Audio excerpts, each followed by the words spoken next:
ஆமாக்கா உங்க அன்னைக்கு ஃப்ரெண்டுக்கு கல்யாணம், அதான் கல்யாணத்துக்கு போயிட்டு அப்படியே உன்னை எட்டி பார்த்துட்டு போலான்னு வந்தோம். கல்யாண வீட்டுல சாப்பிட்டா தாச்சு நாத்து.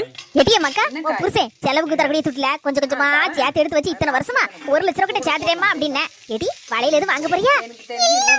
அங்க வாங்கலன்னா துட்டு உன் பேர்ல பேங்க்ல போட்டு வைட்டி குட்டி போட்டுல கொஞ்சம் கொஞ்சம் மாட்டு.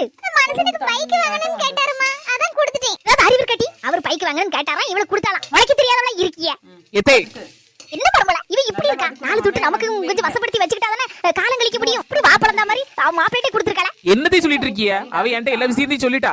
அவன் மாப்பிள்ள ஒரு பைக் வந்தது கண்டி பாவம் அல்லவல போட்டுட்டு தெரிஞ்சிருக்காரு. பஸ் இங்க சரியா கிடையாது, அதான் கரெக்டான நேரத்துக்கு ஆபீஸ் போவதுனால எத்தனை நாள் யாச்சும் வாங்கியிருக்காராம் தெரியுமா? எங்கேயாவது 5 வட்டிக்காவது 10 வட்டிக்காவது வாங்கி ஒரு பைக்கை வாங்கிட வேண்டியதான். வர வழியில நினைச்சிருக்காரு. அதை நாத்துட்டு சொல்லியிருக்காரு. வெளியில 5 வட்டிக்கும் 10 வட்டிக்கும் வாங்கினா சரிப்படுமான்னு இவ சொல்லியிருக்கா. அதுக்கப்புறம் தான் இவ வந்து 1 லட்சத்தை கையில இருக்க துட்டை எதுக்கு வச்சிருப்பானே அப்படின்னு சொல்லி புருஷத்தை கொடுத்துருக்காத்தே. அந்த மனசை பம்பா கூடிய ஆளுங்க